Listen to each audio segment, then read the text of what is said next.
It's time for Trench Talk, for your weekly infusion of metal and otherwise heavy music. I'm your host, Flight of Icarus with MetalTrenches.com. As always, if you have not yet, please do hit that subscribe button and give us a like.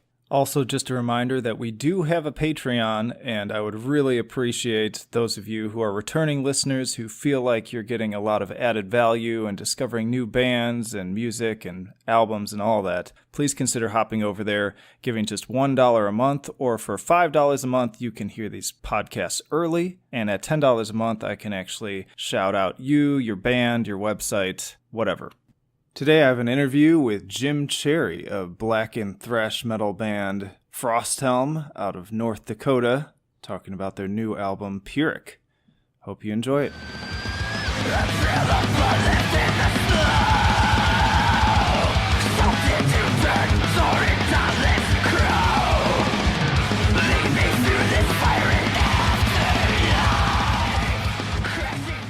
Yeah, my name's Jim Cherry, bass player in Frosthelm. Been together coming up on 10 years now, based out of North Dakota. Yeah, cool. And it's been a few years since The Endless Winter came out, so I was kind of curious, like, what's been going on since then? Why the long trek to this new album? Yeah, it definitely was a long time. We recorded it actually a little over a year ago to today. It was recorded, and we just had a lot of problems come up. You know, I had some health issues. Some of the guys had some real personal stuff come up, so it was just a really, difficult trek for us to get this one done. But I think you can kind of hear in the music, some of those emotions we were going through during this period, and a lot of it, I think, shows up on this record. Some of the, the dark aspect of some of the music. Yeah, I think a lot of bands, too, like, I see that happen, and then they'll just sort of throw in the towel. So I guess, what kept you all, together and sticking with this project? It's our baby, man. We've been doing it for 10 years, and, I'm not going to lie and say, all of us probably thought about throwing in the towel during these last 4 years, but it's something we love doing, and we set out to do this, so we're just sticking it to it, I guess. Just pure willpower then. Yeah. So how would you kind of sum up the mindset going into this album as opposed to the previous one? Like, I mean, you mentioned that it was kind of some darkness there, some emotional pieces. What else? Yeah, Dakota, our guitar player, really wanted to kind of really push the envelope on the dark aspect of this record. That's why kind of the guitar tones, a little dirtier, a little, different, not as cold as the last one. Try to put some things like just new parts, like, I don't know if you noticed on the Sorceress, there's almost like a 50s kind of surf type drum beat on there. We just kind of wanted to do fuck it and do it, do something different.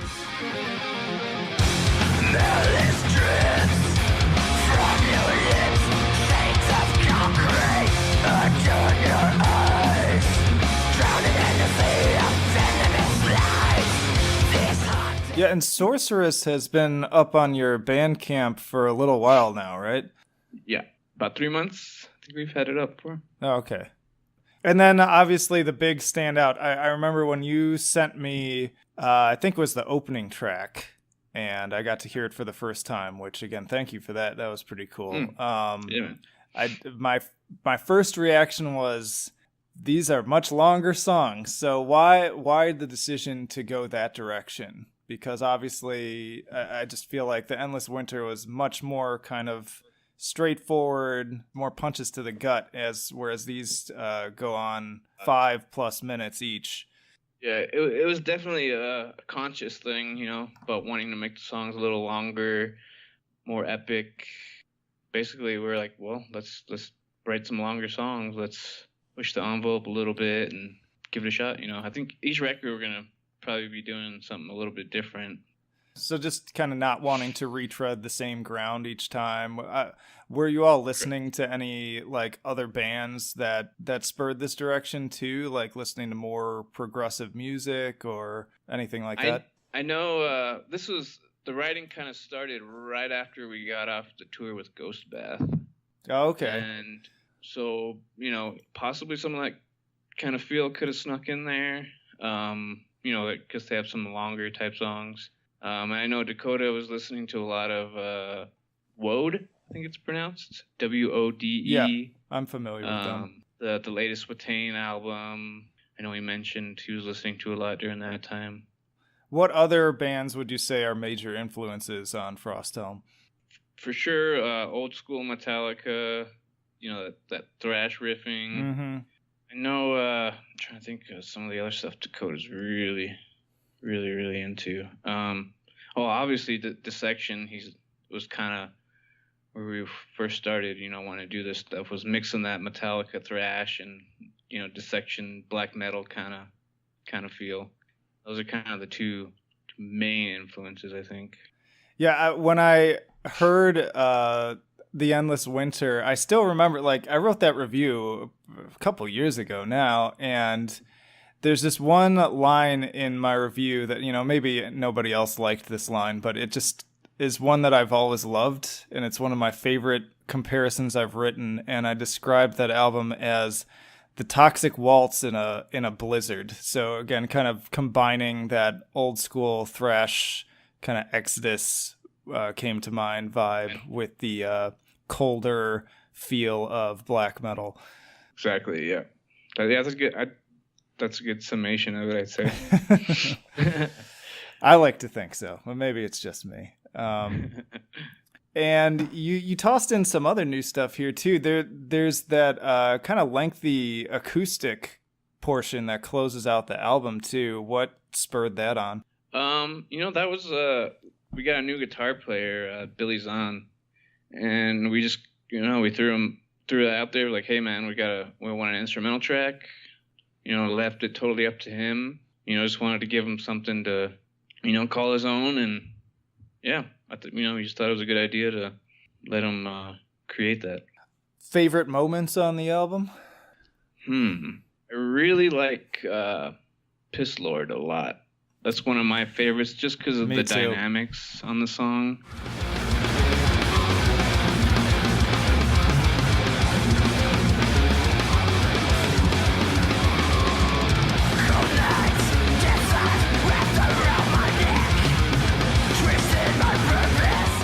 And also, I really like the Pyrrhic one, slower, heavy one, because it's just something different, Mm-hmm. Not our usual bag, and then how it kind of closes out with an acoustic spoken vocal, and yeah, those are kind of the two standouts for me this time around.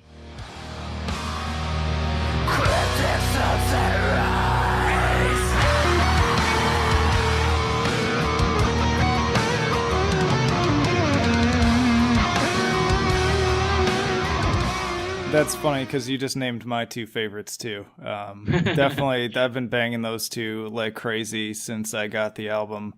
And it actually makes me laugh every time Piss Lord pops up because that name it's a perfect summary of kind of what the song sounds like too. I don't know like what thoughts go into naming your songs or if that's just something secondary. There was an issue with that song. We were, that's what it was titled at first. And we're like, man, we can't call it that. We come up with all these other ideas. The guy that produced our album was like, man, you guys probably should change that. And then we're just, you know what? Fuck it. It's just, dude, it's Piss Lord. This is metal and inspired by black metal. It's supposed to be kind of, offensive. Yeah. Yeah. So yeah, we definitely had a back and forth about that, and we're really glad that we got to keep it at that. Yeah, I'm glad you stuck with it. I'm kind of tired of people sort of cleaning up their acts, so to speak. I want things to still be a little bit dirty and dangerous around here. Yeah. That's what it's all about. Maybe I'll just throw this in here too. You messaged me, I think it was yesterday, saying that you checked out Necropanther and you were really digging it. I don't know if you want to share any more thoughts on that. Yeah, I was really excited about it. It had that kind of Skeletonwitch vibe. Exactly. especially with the vocals, but it was a little more maybe straightforward thrash, maybe a little more on the thrashier side as opposed to Skeleton, which has a little black metal to them. Yeah. But I was impressed. I had to email the rest of the guys in the band. I was like, hey, check this band out. We got compared to them. So they put out a full length, and the whole full length album is inspired by Dune too. So it's all like sci-fi Dune imagery, which is awesome. And then now they're putting out a series of EPs that are each from an individual member of the band, but still under the Necropanther label. So they've all kind of they're all going to have a little different feel to them. Yeah, the one I heard was the one with it looks like kind of the Dune kind of cover. Yeah. The dusty dirt. Okay, yeah, that was the full length one. Yeah. And I still need to check out the other one on there. Any other underground bands that you've been checking out that you'd want to share with other people? Yeah, actually, today there's I moved to Arizona a couple of years ago, so I'm kind of slowly checking out bands from here, and there's a band called Thra, Thra. It's kind of like a crusty, doomy kind of band. I don't know if, did you ever listen to Dystopia back in the day? Possibly. Kind of crusty, kind of really dark, crusty punk metal stuff, but it's really good. It's really, this Thra band, it's really super dirty, and I was really impressed when I heard them. So that's one new band. It's a couple bands called Evil Feast from Poland. Have you ever heard of them yet? That sounds familiar. Thra actually sounds kind of familiar too.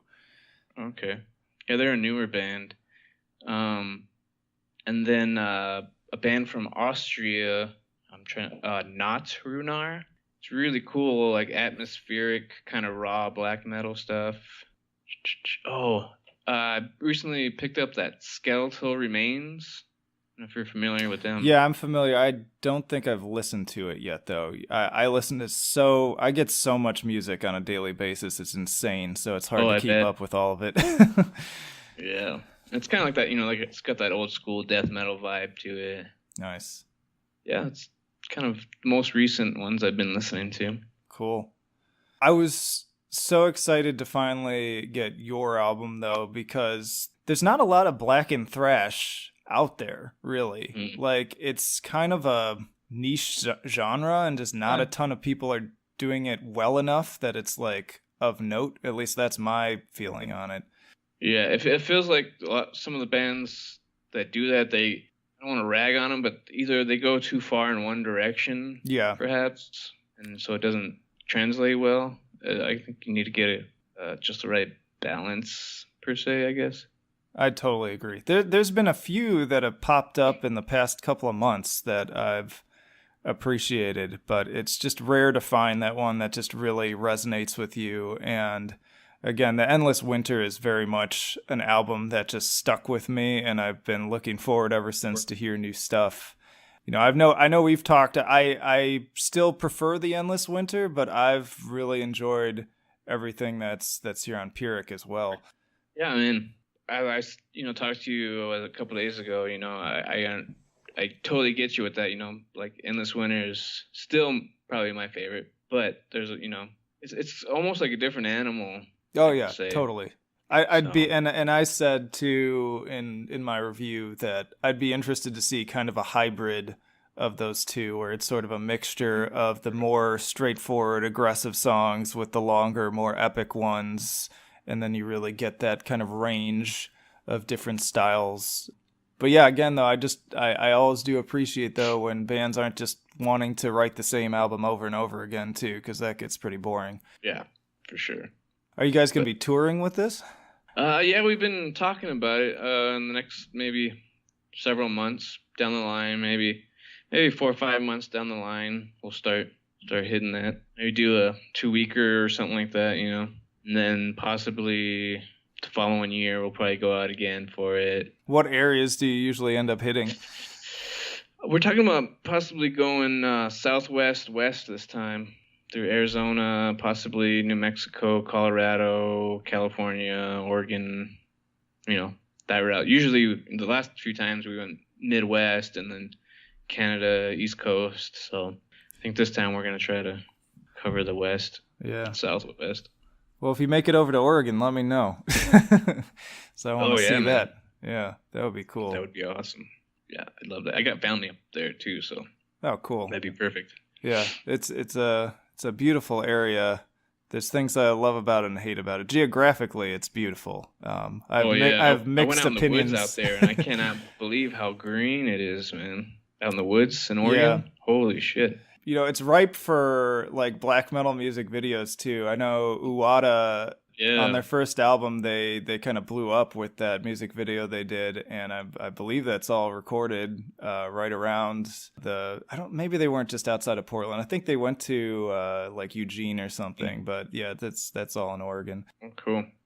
Yeah, those guys are really good. We played with them, I don't know, was it 6 months ago or so at some festival in South Dakota. But they're definitely an amazing band. Yeah, they're rad, and they're just as good live as they are on the album, if not better. They've got a great stage presence. I've noticed, though, people seem to either love them or hate them, though. Like, I'm a big fan, but I've talked to a few other people, even some other bands, where it's kind of a meme to just call them Migla Light, which I don't think is entirely fair, but I get the comparison. Is that because of the get up or whatever? I mean, hoods?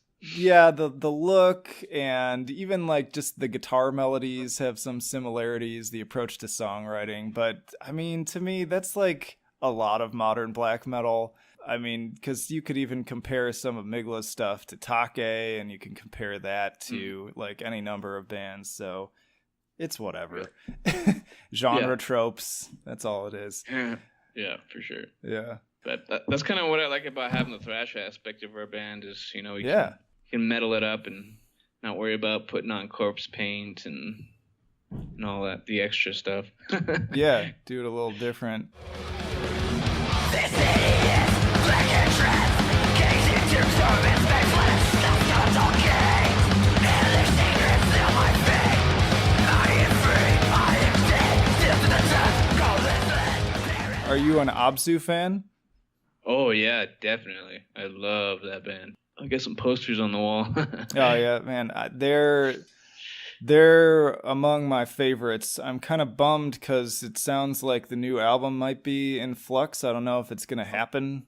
I heard they lost one of their members, right? Yeah, the guitar player like did a call out on Facebook and kind of made some accusations towards the other members. And man, there seems like there's a lot of that going on, but my policy is always like, I don't know any of these people personally, so I'm not really going to weigh in on it. All I had to say was I hope that the album's still happening.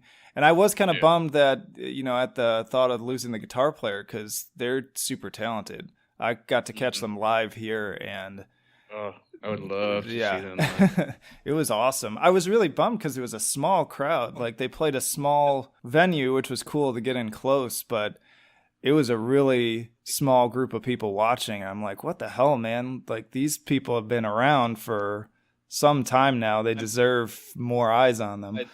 Yeah, they kind of got that thrash black metal vibe, Yeah, super fast, great riffs, and then you've got those crazy vocals too, and of course the drums. Yeah. I think was it their latest Abzu? Is their latest one? Yeah, their last one was awesome. Yeah, the ABZU. Yeah, I love that one. Yeah, that and Terra are my favorites. Both just fucking amazing albums for different reasons. Definitely. Terra's fucking old now, too. Have you heard, I'm trying to think, I lost it now, Naglfar? Yeah, I'm familiar with them. I've never been like a regular listener, but I've listened to some of their stuff. Yeah, that's another, our guitar player is really huge into them when we first, started jamming out. Yeah, man. Lots of. There's never a lack of just music to come across now. more and more. Well, and especially with the internet, man, my wallet is just toast, man. Yeah, I All hear these you. vinyl records I've been collecting, and it's like every day there's something new that I want. It's like shit. Yeah. Alright. Yeah, it's kind of funny too, because when I first started doing this, part of my sort of rationalization for myself putting all this time into it without getting paid was like, hey, but I won't spend as much money on albums because like people will send them to me. But what ended up happening was I just became aware of so much more music, and I'm such a big believer in like having a physical copy that, I'd get the albums for free, but then I ended up buying like 10 times as many CDs in the process. So Yeah. that didn't really pan out for me. Yeah, I'm the same way, man. I can't. When the whole digital thing started, I was like, all right, yeah, I'll try this out. I had a shitload of albums, and then I had computers shit out on me, and then I'm like, all right, I'm just gonna buy these albums, support these guys. I fell off the download bandwagon. Yeah, and I'm really I'm kind of anti-Spotify. I'm a big Bandcamp fan, but I'm not a big Spotify fan.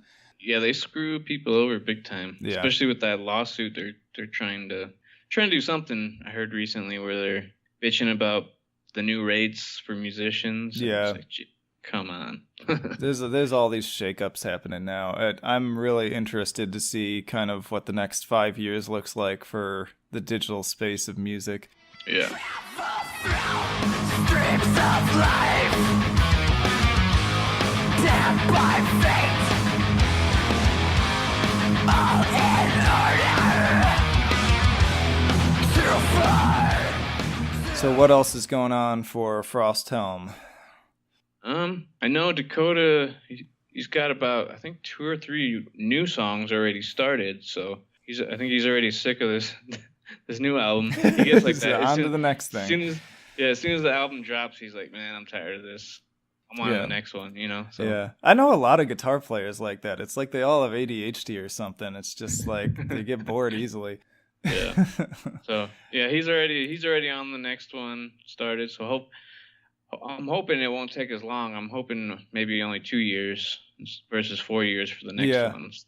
We'll see. Well, quality over quantity, so I'm fine with it. Even though it sucks sometimes to wait forever, I'd rather have that than some bands pump out an album every year or every 2 years, and they're just not as good. It just feels like an assembly line. Yep. Just throw it together, put it out. Yeah. Or you go the opposite direction, and it's taken so long that you can know there's no chance of living up to the hype anymore. That's what I'm worried about with like the new Tool album. I'm like, it's been so long. There's like no way. There's no way they can pull this off, but we'll see. That kind of happened with Winter Sun. Oh yeah. So and there's a lot of other elements on top of that too, with the studio and oh my god.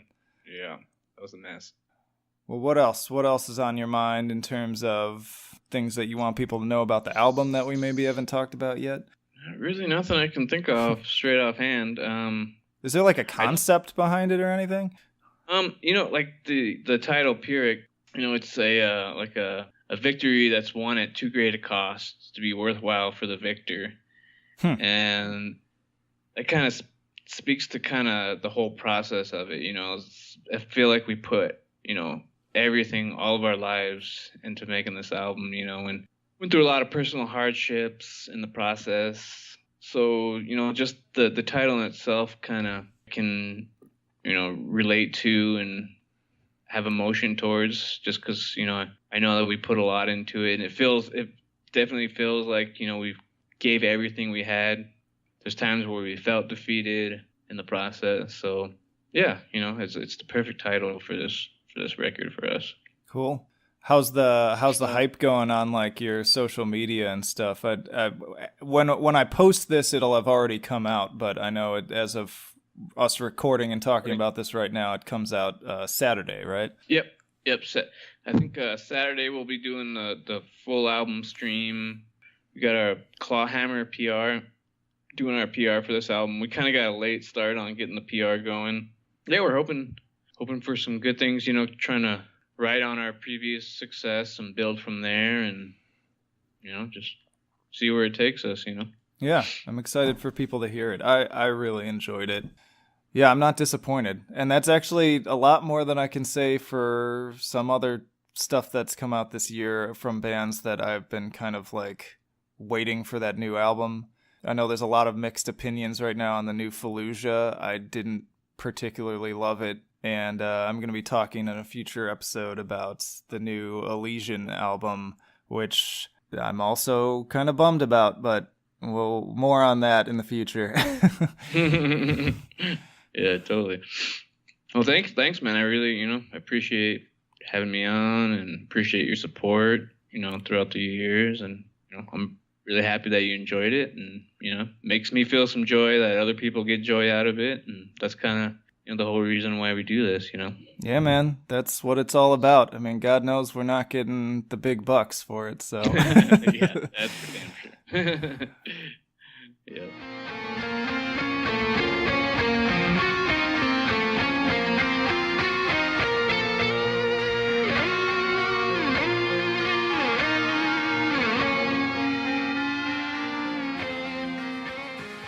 Once again, Pyrrhic is out March 23rd. The band is Frosthelm, and you can pick it up on their Bandcamp. All right, don't go anywhere, because I've got a couple of shout-outs to throw at you now. The links for all of these will be down in the description, as always. First up is Orlando-based hardcore noise rock trio The Glorious Rebellion with their new EP, Scholars of War, via Sludge Lord Records. I'd recommend these guys to fans of Norma Jean, Helmet, and Harm's Way. And all of these tracks are really consistent in quality, but each one kind of has something a little different to offer. Definitely strong metallic hardcore vibes running through it, but also, again, kind of some alternative, some 90s vibes there, some noise rock. I'm particularly a big fan of the opening track, This Is Fine, that just has this clanging, kind of swinging riff to it that just hits so hard, and it's kind of this combination of sort of early Norma Jean with like Meantime era Helmet, and it's glorious. Check it out.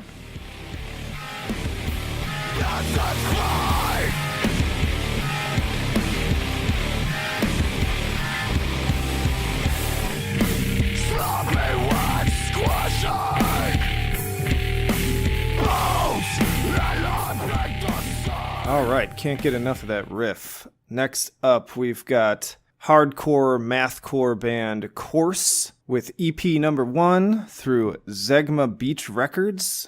Recommend Course to fans of The Chariot, again Norma Jean, and also Vane. More kind of metallic hardcore vibes on this one, but I gotta tell you, these short and sweet hardcore EPs that have been coming out have just been annihilating me.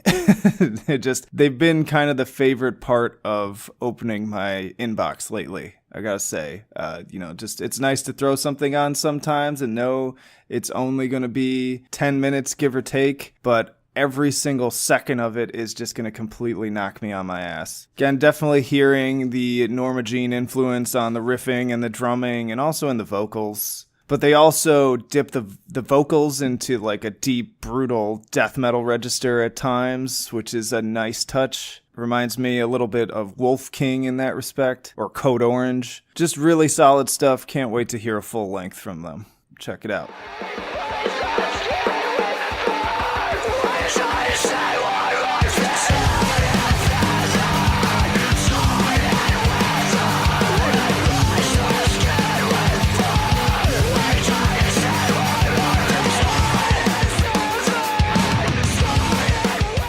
And last but not least, we've got Galician occult extreme metalers Obscult, OBSKKVLT, with their new album that I also am probably going to mispronounce, Blacker Hats, and that's out via Nurex Producciones.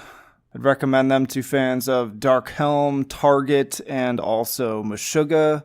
It's an interesting sound. They kind of fuse progressive death metal a la Meshuggah with groove metal more like Lamb of God. And there's like a touch of Fear Factory in the drums too. And speaking of which, Nick Barker, who has been with Cradle of Filth, Dimmu Borgir, Brugira, Lockup, he does drums on this album, and he's a standout performer, like probably the most consistent performance on this album. And that's something to say because this album's a little inconsistent. I want to shout these guys out because I think they have a lot of potential. And when they're really in the zone, especially on tracks like the opener that they have a music video for now, Onomaturge, and then the following track, Demons, those are both super solid. They're a little bit heavier on the progressive death metal side, and the fusion's just like perfect on those. But there are other ones where they kind of swing a little bit too far in kind of the Lamb of God, Pantera direction. You get some kind of Phil Anselmo-ish yowly kind of vocals that I'm not really a fan of, and those songs start to lose my interest. So overall, I gave this album more of a C+, but again, I think you should check them out, especially those first two tracks, because this is a band to watch, and I'm really interested to see what they come up with in the future.